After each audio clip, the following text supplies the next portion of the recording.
우리가 지금 살펴보고 있는 요한복음도 오늘 본문의 저자가 왜 이 책을 썼는지 의도를 다 적어놨습니다. 친절하게. 한번 읽어볼까요? 20장 30절과 31절인데 읽어보겠습니다. 20장 30, 31 시작.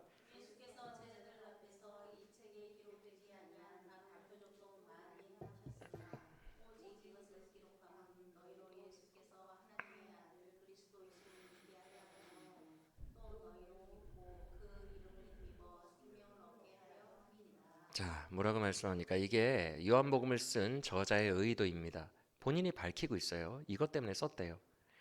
그런데 31절의 첫 문장을 보시면 오직이라고 말합니다. 다른 의도가 없답니다. 그렇죠? 그러니까 뭐 여러 가지 사건을 기술하기 위하여 전혀 다른 의도가 없대요. 오직 이 의도 하나뿐이래요. 그러면 어떤 의도래요? 너희로 믿게 하려고. 끝.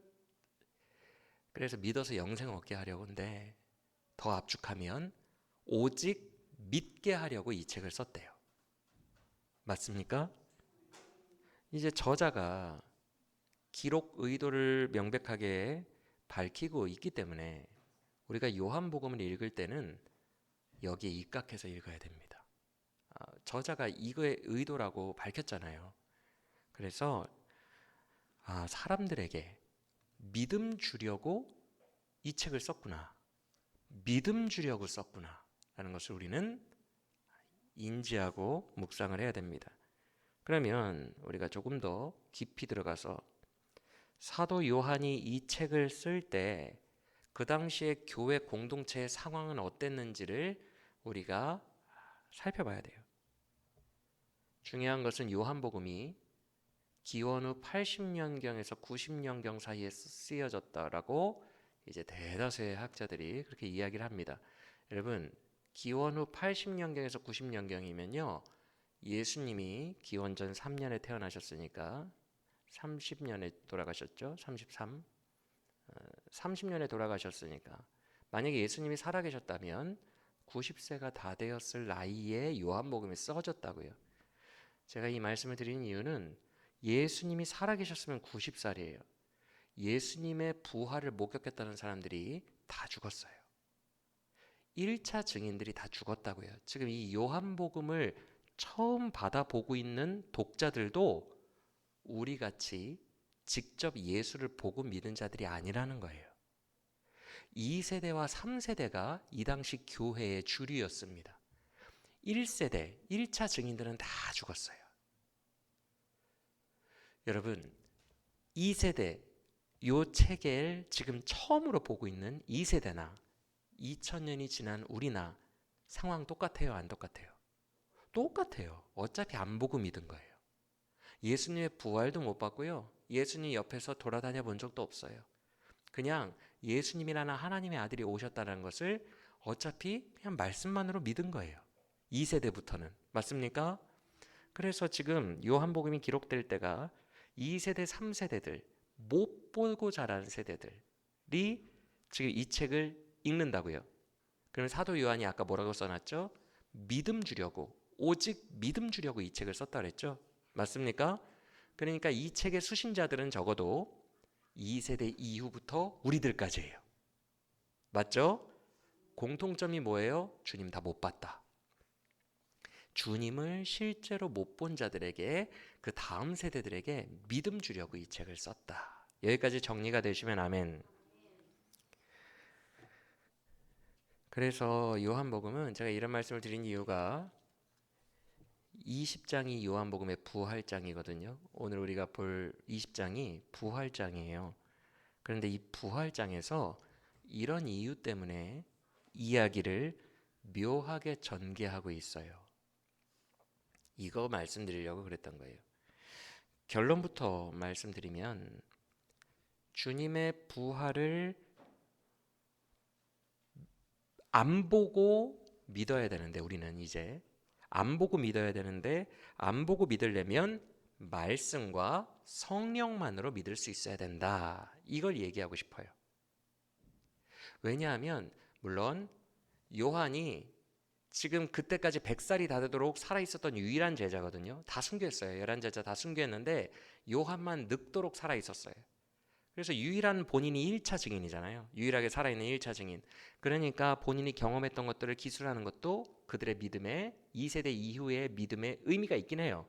그러나 여러분, 우리가 마침 부활주일에 이 내용을 살펴봤었지만 지난 부활주일에 그래 봐야 남 이야기예요. 여러분, 제자들이 막 예수님 손가락을 예수님의 뚫린 그 못자국에 이렇게 넣어보고 이런 영화 있죠, 영화. 막 기독교 영화. 그거 보면 막 여러분들 막 믿어져요? 저는 안 믿어지던데. 어차피 남 얘기예요. 어차피. 그게 잘 안 믿어져요. 1차 증인들이 막 자기들은 신나가지고 우리는 그때 막 손가락도 넣어보고 그랬어. 짱이야. 부활하셨어. 아무리 실감나게 얘기해봐야 너무 거리감 있게 느껴져요. 그래서 지금 이 요한복음의 저자가 유일하게 살아남은 1차 증인으로서 그거를 일일이 다 기록해 놓는 것도 의미가 있겠지만 그게 중요한 것이 아니라 성령과 말씀만으로 믿을 수 있어야 한다라는 것을 표현하는 것이 지금 더 중요하다는 거예요.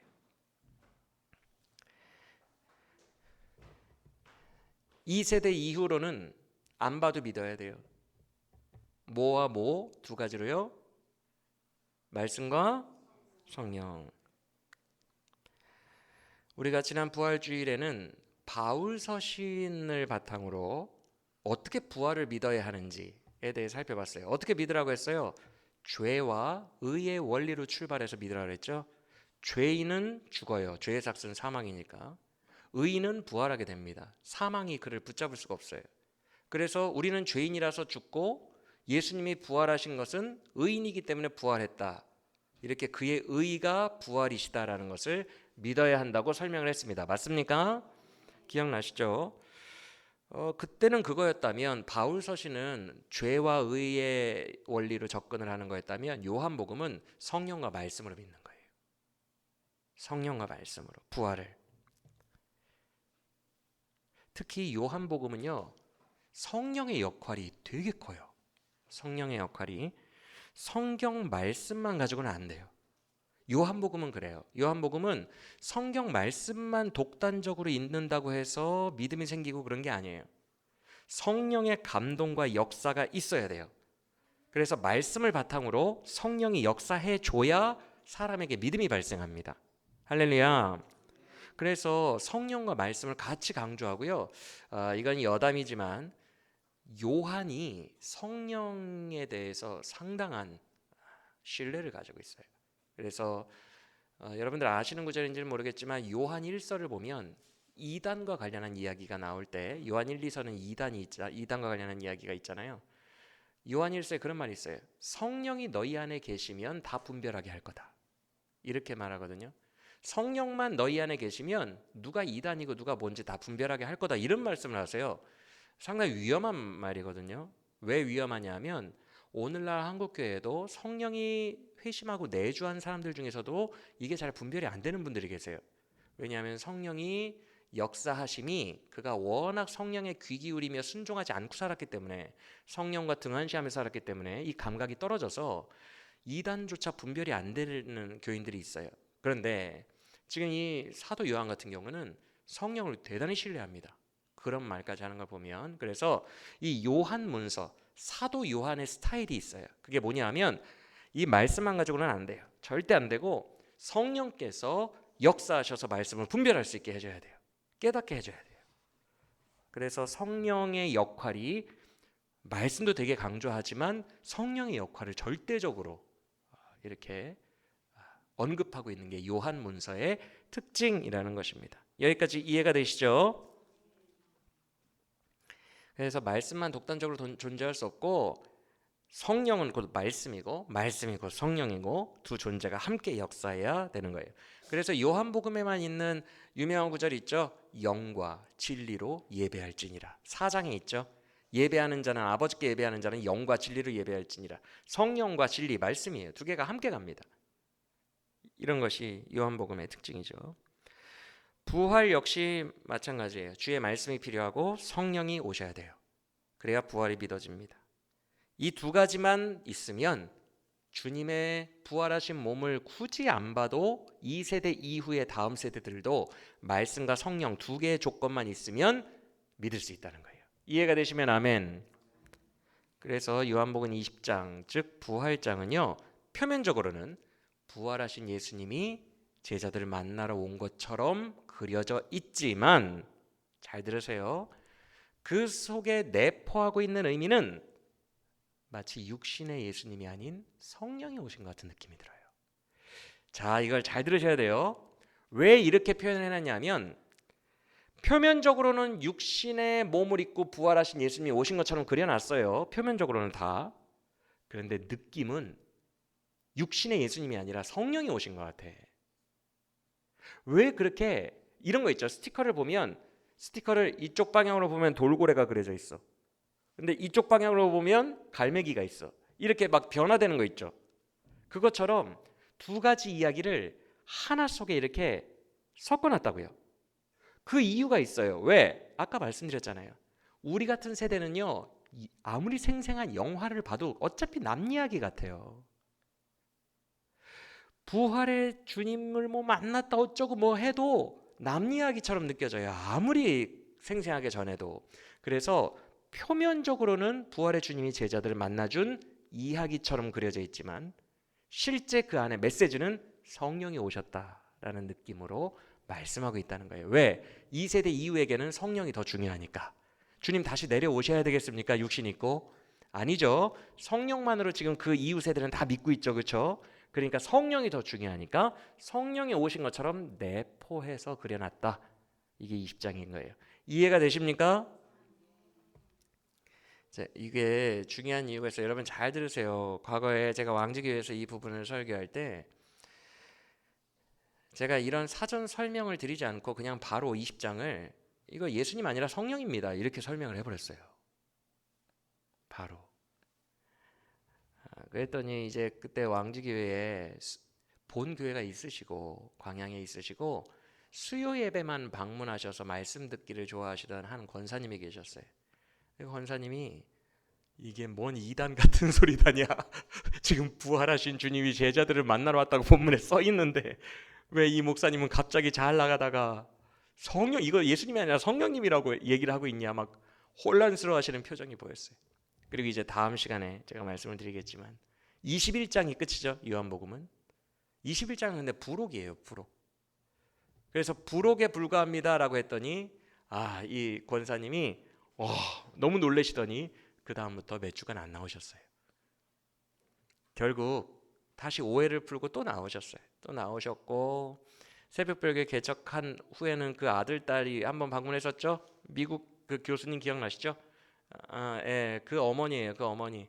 예, 꿀도 주시고 뭐도 주시고 하여튼 그 결국에 오해가 풀려가지고 다시 또 계속 말씀 들어오세요. 그 이후에도. 그런데 어찌됐건 이게 제가 이렇게 소상하게 설명을 드리는 이유가 여러분들이 오해하실까봐, 이게 뭔 소리다냐 오해하실까봐, 모든 글에는 의도가 있습니다부터 시작해서 이거는 2세대 이후를 위한 글입니다. 결국 우리에게는 성령이 필요하기 때문에 성령으로 이렇게 느낌을 해놨습니다. 이런 것들을 장황하게 미리 설명해 드린 거예요. 이해가 되시죠? 오해하실까봐.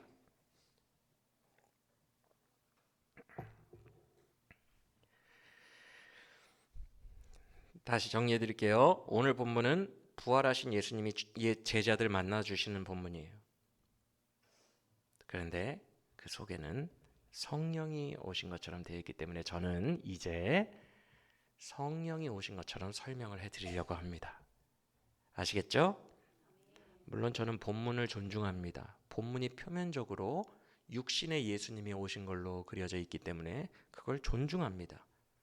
그걸 존중하고 그게 맞아요. 그게 맞는데 속에 담겨진 그 의미를 여러분에게 전달하실 때 오해 없이 들으시길 바랍니다.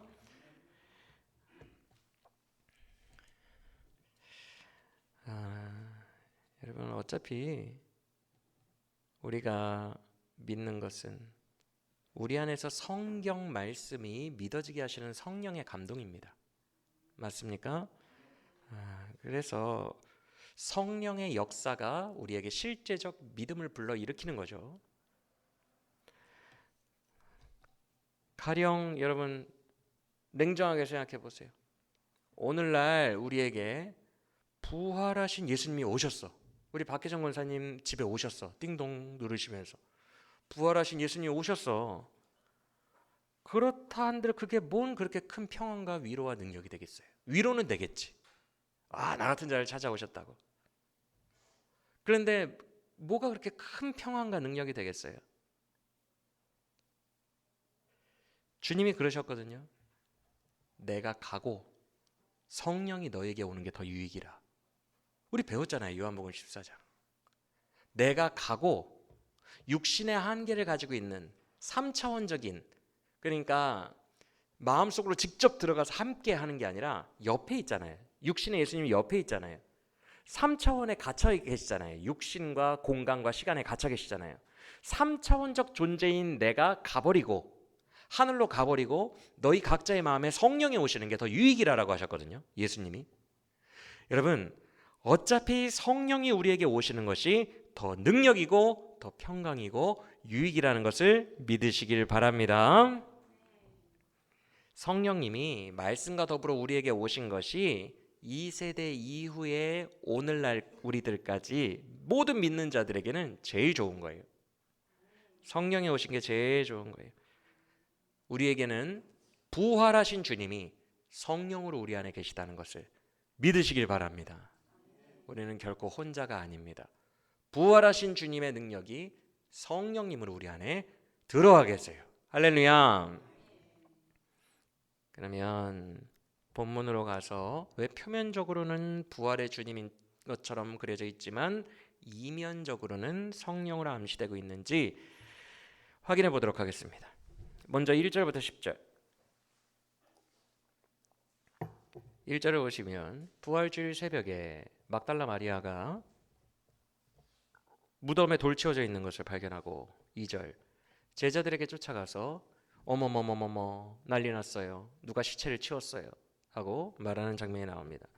그러자 3절 이하에서 베드로와 사랑하시는 제자 곧 이 책의 저자인 사도 요한, 베드로와 요한이 무덤으로 달려옵니다. 그래서 확인을 해봐요. 그랬더니 세마포 수의가 깔끔하게 개어져 있어요. 이건 누가 훔쳐가고 막 찢어가지고 훔쳐가고 그게 아니라 본인이 마치 자고 일어나신 것처럼 부활하셔가지고 거기 예쁘게 개놓으신 거예요. 그걸 두 제자가 확인하게 됩니다. 그런데 9절을 보세요.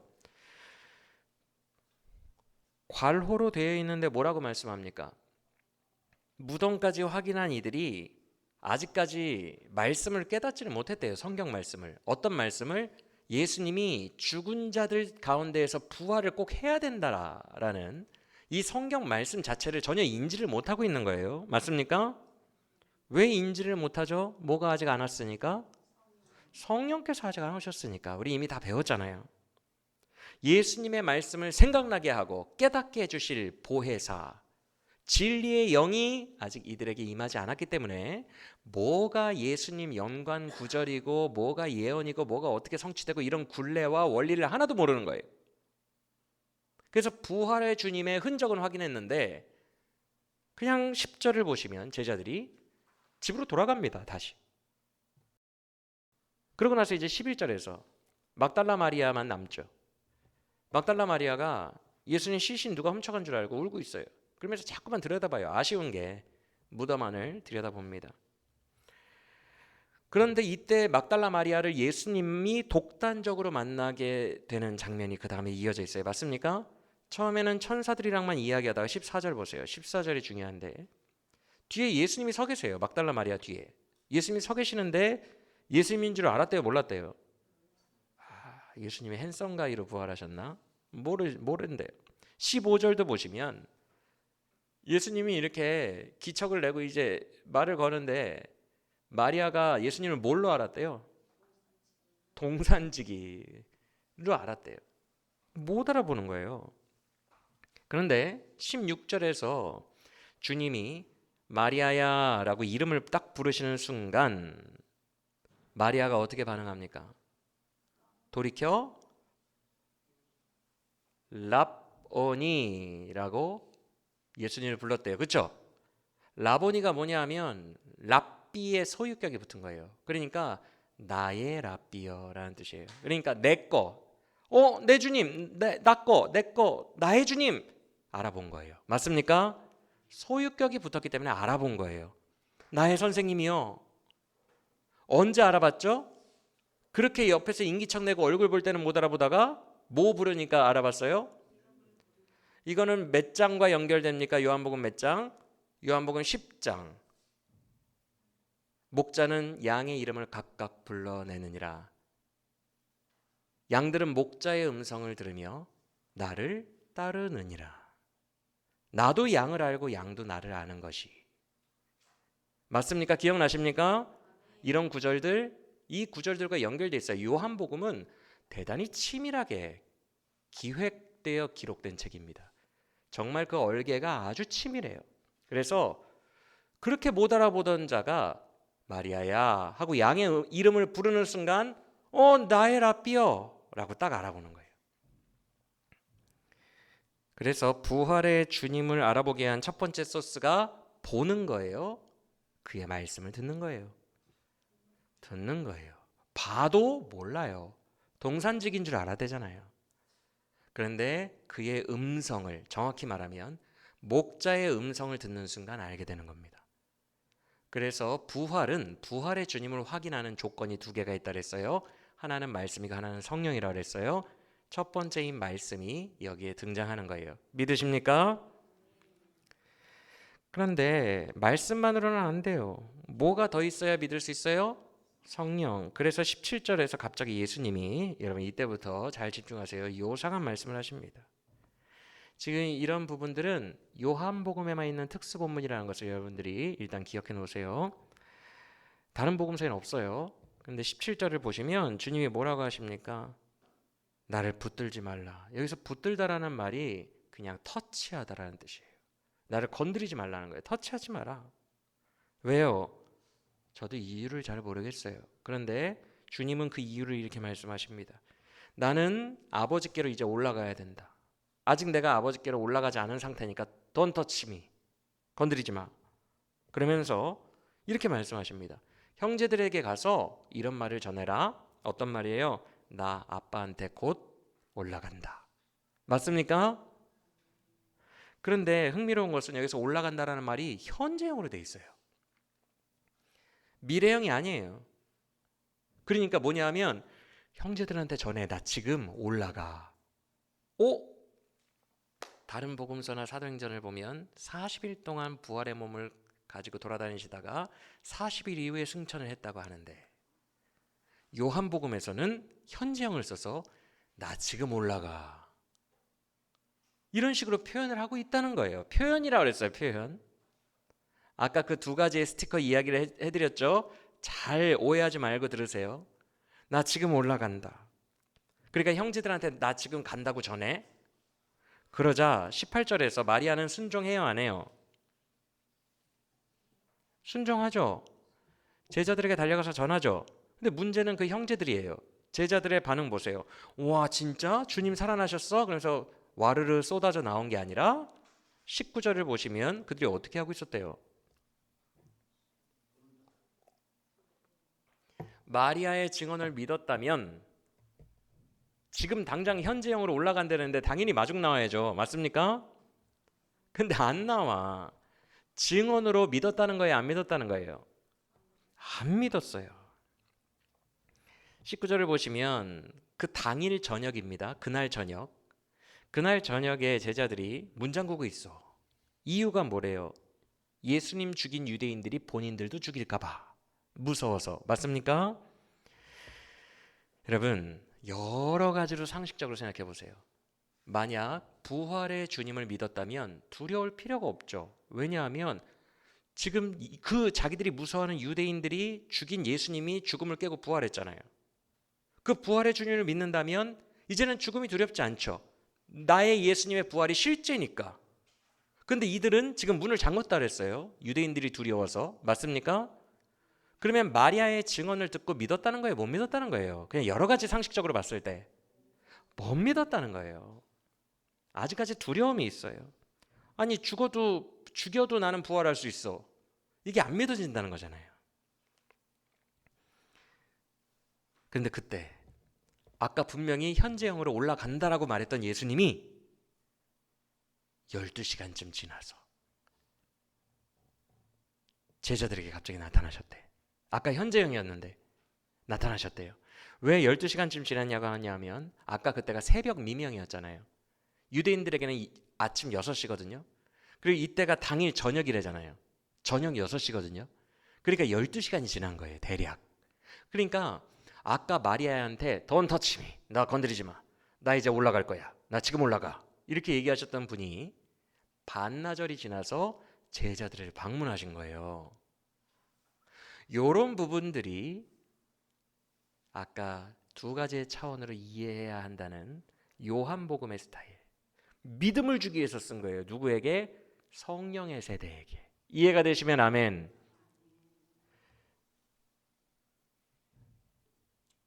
그래서 가만히 보세요. 19절. 문을 분명히 닫았는데 별다른 설명 없이 예수님이 그들의 가운데로 들어오셔서 서 계셨대. 그쵸? 문을 닫아놨는데. 저는 과거에 이 본문을 보면서 부활의 몸은 시 공간을 초월한다라고 생각하고 가르쳤어요. 벽을 뚫고 와. 시간과 공간의 제약을 받지 않아. 하늘로 날아다니고 벽을 뚫고 오고 순간 이동해. 이렇게만 생각했거든요. 근데 요한복음의 신학적인 스타일로 깊이 묵상해 보니까 지금 요한이 부활의 몸의 4차원적인 특징을 설명하려고 이걸 쓴 게 아니더라고요. 부활의 몸을 가지면 슈퍼맨이 된다? 이런 거 지금 장난치려고 요한이 이거 썼겠습니까? 아까 기록 의도 뭐라 그랬죠? 오직 믿게 하려고 썼다 그랬죠? 그렇죠? 불필요한 얘기를 안 써요. 믿음과 관련 없는 불필요한 얘기를 안 썼다고요. 근데 지금 문을 뚫고 들어왔어요. 그렇죠? 뭘 의미할까요? 부활의 몸을 입으면 4차원 슈퍼맨이 된다. 이걸 얘기하는 걸까요? 아니면 이게 육신의 몸이 아니라 성령인 걸 암시할 걸까요? 이해가 되십니까? 이런 부분들이 이제 그들에게 찾아와서 그들이 믿게 만든 것은 부활의 주님 이전에 성령이었다라는 것을 말씀하려고 하는 거예요. 이해가 되시면 아멘. 아주 미묘하게 그리고 있는 거예요. 그래서 일단 유령처럼 들어오신 예수님이 20절에서 손과 옆구리를 보이셔서 본인이 맞다는 것을 입증하십니다. 왜? 예수님이라는 것을 마리아처럼 다 못 알아보고 그럴까 봐 일단 입증을 하세요. 근데 중요한 것은 21절 이하입니다. 20절에서 뭐라고 말씀하셨죠? 평강이 있을지어다 라고 하셨죠. 21절에도 아니 19절에도 그리고 20절에도 평강이 있을지어다 라고 두 번 얘기하시죠. 그렇죠? 연속으로. 그리고 8일 뒤에 도마를 만나러 오신 26절에도 역시 평강이 있을지어다 라고 부활하신 주님은 유독 평강과 관련한 말씀을 3번이나 제자들에게 해주십니다. 맞습니까? 왜 그럴까? 이제는 부활의 예수님이 막강하신 성령으로 우리 안으로 들어와 우리와 함께하게 되었기 때문에 그래서 평강하라는 거예요. 할렐루야. 자, 요한복음이 얼마나 치밀하게 기록되는지 보고 올게요. 확인하고 올게요. 14장으로 가봅시다. 14장 26절. 14장 26절. 여러분의 목소리를 읽어봅시다. 시작.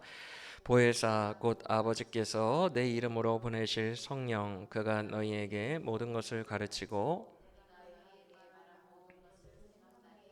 자, 14장은 성령론 파트예요. 그렇죠? 너희에게 오실 성령님이 다 생각나게 해줄 거고 말씀을 그리고 다 가르쳐 주실 거야. 이렇게 말씀하는 파트예요. 근데 그 바로 다음 절 보세요. 성령이 오셔서 말씀 알려주실 거다라는 말 멘트 하신 바로 다음 절인 27절 읽어보겠습니다. 시작.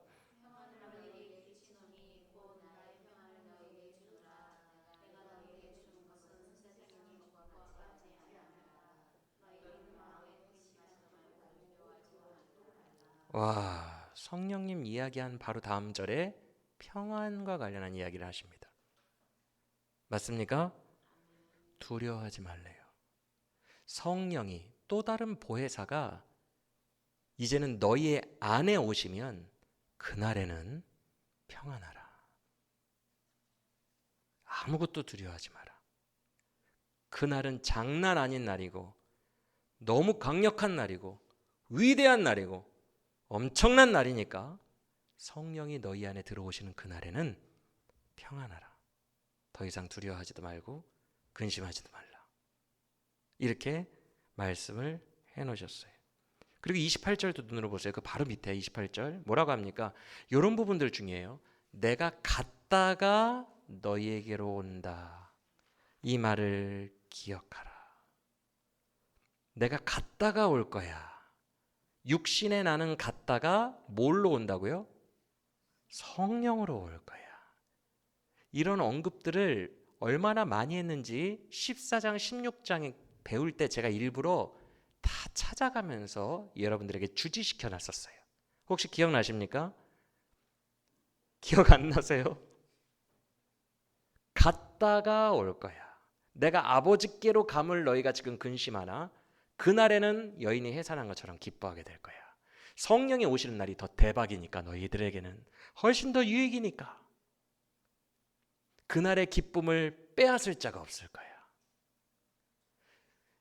우리는 육체의 예수님이 더 강하고 우리가 더 좋을 거라고 생각하는데 예수님의 환희는 전혀 다른 방향에 있어요. 성령이 너희에게 오시는 날 그날은 장난 아니니까 평안해도 돼. 부활한 내가 너희 안에 같이 사는 거니까. 그때에는 세상이 주는 평안과 같지 않아. 옆에서 주는 게 아니야. 옆에서 내가 주는 평안은 방금 28절 내가 주는 평안은 세상이 주는 평안과 같지 아니하나니 옆에서 주는 게 아니에요. 환경이 나에게 안정감을 주는 게 아니에요. 세상이 주는 것은 외부로부터 나에게 평안을 줍니다. 그런데 성령이 주시는 평안은 내부로부터 오는 평안이에요. 그래서 세상이 주는 외부가 아니라 내부의 평안이기 때문에 장난 아닌 너무나도 유익한 평안인 것이죠. 할렐루야. 그래서 예수님은 내가 외부의 존재로 너희들 뭐 치유해주고 이렇게 있는 것보다 아예 너희 안으로 들어오는 게 훨씬 낫다라고 이야기를 하신 거예요.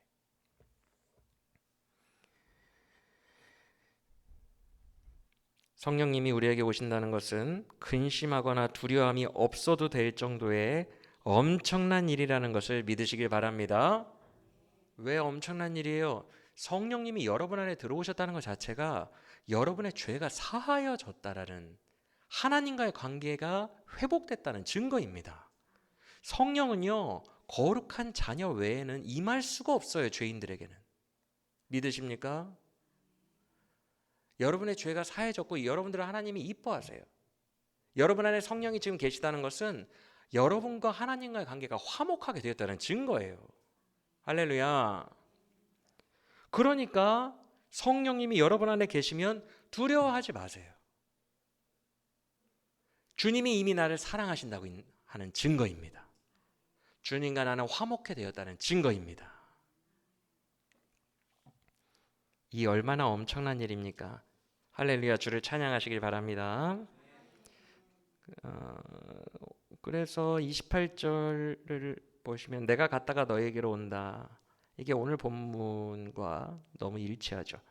그리고 이제 16장도 성령론 파트였던 거 기억나시죠? 16장 계속 성령 이야기하시고 하다가 마지막 33절 한번 읽어보겠습니다. 성령론 파트인 16장의 마지막 절 시작. 이것을 너희에게 이르는 것은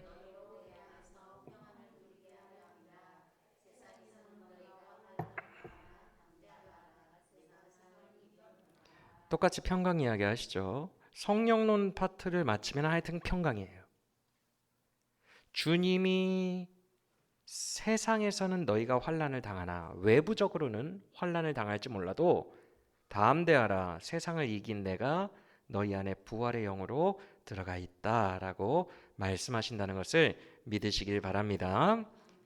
우리 안에 평강은요, 주님이 들어오셨으니까 평강한 거예요. 그 찬양 있잖아요. 살아계신 주 나의 참된 소망, 걱정 근심 전혀 없네, 이렇게 얘기하잖아요.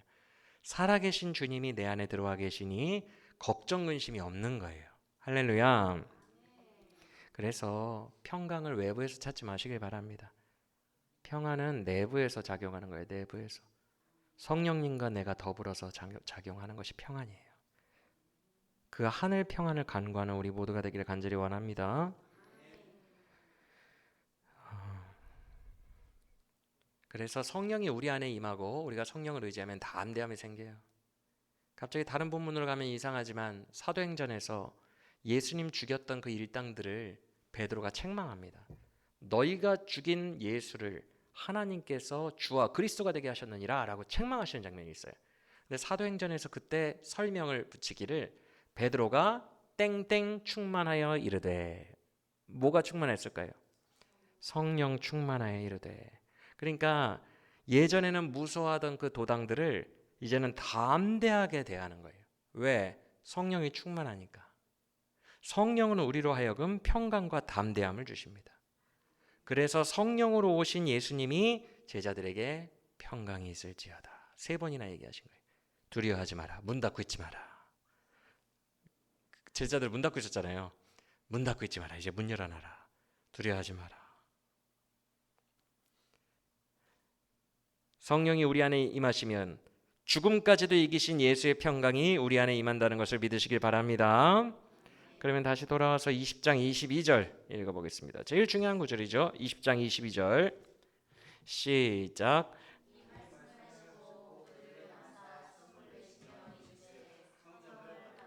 이런 표현이 있는 복음서가 요한복음밖에 없어요. 아니 왜 부활하셨는데 성령을 받으래요? 다른 복음서는요, 성령이 따로 임하시잖아요. 오순절날. 그렇죠? 나중에 성령을 기다려야 되잖아요. 그런데 요한복음만 부활의 주님은 곧 성령이에요. 그래서 성령 받으라. 숨을 내쉬시면서 성령 받으라고 하신 거예요. 즉 표면적으로는 부활의 주님이 제자들 만나주신 거지만 핵심 내용은 우리들에게 말씀하신 거예요. 지금 현재의 우리들에게, 2세대 이후의 사람들에게 뭐 하라고? 성령 받으라고. 성령으로 믿으라고. 할렐루야. 그래서 24절 이하를 보시면 첫 방문 때에 없었던 도마를 따로 또 8일 후에 만나주시는데 가만히 보시면 등장 장면이 비슷해. 유령처럼 쓱 들어오셨또. 8일 후에 쓱 들어오셔가지고 뭐 도마야 뭐 저거 하다가 도마 이야기를 통해 주님이 말씀하고 싶은 핵심 메시지가 뭐예요? 29절 시작. 예수께서 이르시되,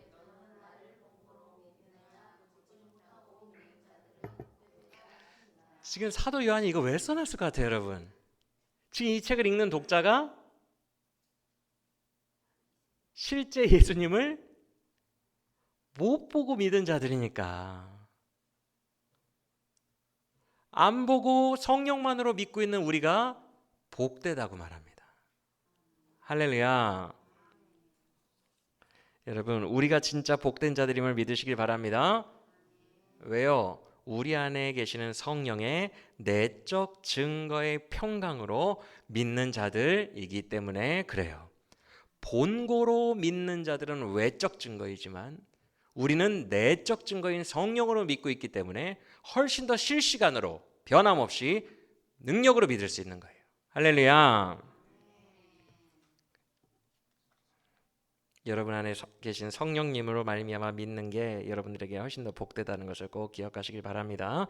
그래서 요한복음은요, 다른 복음서와 달리 승천 이야기가 없어요. 마태복음도 승천 이야기가 없기는 해요. 마태복음도. 근데 마가복음은 제일 끝구절에 있어요. 하늘로 올라가시니라. 누가복음도 제일 끝구절에 있어요. 하늘로 올라가시니라. 그런데 요한복음은 끝구절에 있는 게 아니라 막달라 마리아에게 말씀하십니다. 나 지금 간다. 이해가 되시죠? 승천을 마치 미리 한 것처럼, 부활 첫날에 하신 것처럼 말해요. 왜? 성령을 강조하고 싶으니까. 이후의 세대들에게. 할렐루야. 사랑하는 여러분, 21절 다시 보세요. 주님이 우리를 보내신다라고 말씀하셨어요. 환난이 가득한 이 세상 속으로 저와 여러분을 보내십니다. 그러면서 우리에게 미션을 주십니다. 그게 23절입니다. 보세요. 너희가 가만히 있으면 그들의 죄가 그대로 있다가 지옥 갈 것이요, 너희가 열심히 사역하면 그들의 죄가 복음으로 말미암아 사하여질 거다. 너희들이 사명 감당하기 여하에 달렸다. 내가 너희를 보내노라 라고 21절과 23절에 말씀하십니다. 할렐루야. 그런데 22절, 그 중간에 있는 22절이 없으면 우리는 두려워하고 눌려요. 세상에 눌립니다. 나는 부족하다고 생각합니다. 그런데 우리에게 감사한 것은 22절이 있기 때문이라는 것을 믿으시길 바랍니다. 강하고 담대하시길 바랍니다. 예수님은 요한복음에서 성령님이 너에게 오신 건 진짜 대박이야 라고 너무 좋아하셨어요. 그런데 정작 지금 여러분들 안에 성령님 계시죠? 성령님이 계신 우리는 지금 예수님만 그렇게 안 좋아하는 것 같아. 예수님은 얘들아 성령이 너에게 오시면 훨씬 유익이야, 진짜 대박이야 이렇게 좋아하셨는데, 예수님이 그렇게까지 극찬하시고 좋아하셨던 이 일이 우리에게는 지금 벌어졌는데 우리는 시큰둥한 것 같아요. 그렇게까지 뭐 좋은 걸 모르겠어. 맞습니까? 아멘이라고 할 수도 없고 좋은 걸 모르겠어요. 예수님은 성령이 우리에게 오신 것이 엄청난 일이고 신나는 일이고 위대한 일이라고 말씀하셨다는 것을 기억하시길 바랍니다. 엄청 기대하셨어요. 이 날을. 살아계신 부활의 주님이 성령으로 우리 안에 각 사람에게 들어오시는 이 날을 엄청 기대하셨어요. 여러분, 예수님의 말씀을 기억하시길 바랍니다. 진리의 영이 너에게 오시면 평강해도 된다. 두려워하거나 근심하지 말고 평강해도 된다. 여러분, 우리의 삶에 평강하기가 얼마나 힘듭니까? 걱정 근심도 많고 자신 없는 것도 되게 많잖아요. 자신도 없고 막. 평강이 담대함이거든요. 평강은 담대함과 연결되어 있어요. 그런데 자신도 없고 담대하지도 못하고 평강도 없어요. 불안하고. 그런데 주님은 오늘 말씀하셨거든요. 성령이 너희 안에 계시면 평강해도 된다고. 왜? 죽음까지도 이기신 살아계신 예수의 영이 우리 안에 들어와 계시기 때문에 그래요. 우리를 용서하셨고 우리를 사랑하셔서 우리 안에 같이 계시기 때문에 두려워할 것이 하나도 없다는 거예요. 너희가 환난을 당하나 보라, 내가 세상을 이기었노라. 세상을 이기신 주의 영이 여러분과 함께 하시는데 두려울 게 뭐가 있겠어요? 다시 한번 생각하시고 성령 안에서 묵상하시기를 바랍니다. 할렐루야. 우리 안에 계신 성령님, 우리 안에 계신 성령님은 우리는 시큰둥하고 별로 친교하면서 지내지를 않아서 그런데 우리 안에 계신 성령님이, 예수님이 이렇게 말씀하셨어요. 성령님만 계시면 평강해도 된다. 그걸 다시 한번 기억하시고 살아계신 주, 이 찬양의 가사가 실제 우리의 고백이 되기를 간절히 원합니다. 여러분, 이미 다 이기신 분이 우리와 함께 계세요. 우리 앞에 사망의 음침한 골짜기가 펼쳐져도 뭐가 두려워요? 사망의 음침한 골짜기가 펼쳐져도 뭐가 두렵습니까? 부활하신 주의 영이 우리와 함께 계시는데. 할렐루야. 우리 안에 성령님과 깊이 친교하는 이 믿음이 있어야 됩니다. 우리에게 이미 다 주셨어요. 이 주님과 더불어서 살아가는, 주님을 의지하는 우리 모두가 되기를 원합니다. 낙심할 때 꼭 기억하세요. 우리는 나의 능력으로 살아가는 자들 아닙니다. 여러분 안에 실제 하시는 성령님을 의지하시길 바랍니다. 성령 받아놓고도 왜 혼자 살아요?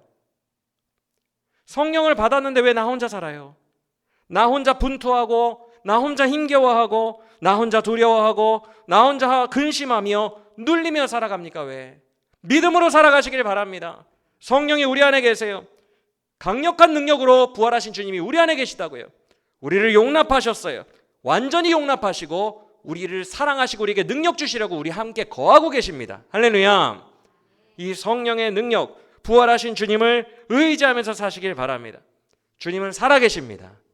두려워하고 눌려있지 말고 성령님 의지하세요. 부활의 주님을 의지하세요. 살아계신 하나님, 이미 승리하신 주님, 나를 도와주세요. 나와 함께 해주세요. 나는 주님으로 말미암아 살아가길 원해요. 주님께로 더 가까이 가길 원해요. 주님과 깊이 연합하길 원해요. 주님의 평강이 나의 평강이 되길 원하고, 주님의 승리가 나의 승리가 되길 원하고, 주님의 믿음이 나의 믿음이, 주님의 기쁨이 나의 기쁨이, 주의 능력이 나의 능력이 되길 원해요. 이렇게 고백하며 성령님과 더불어 주신 것에 대한 능력을 누리며 살아가는 우리 모두가 되시기를 예수 그리스도 이름으로 간절히 축원합니다. 중요한 것은 평강과 담대함이에요. 성령 안에서 평강과 담대함만큼은 꼭 있어야 됩니다. 어떤 상황에든지 평강과 담대함이 우리 안에 계신 성령과 더불어 우리를 가득 채우는 역사가 있기를 예수 그리스도 이름으로 간절히 축원합니다.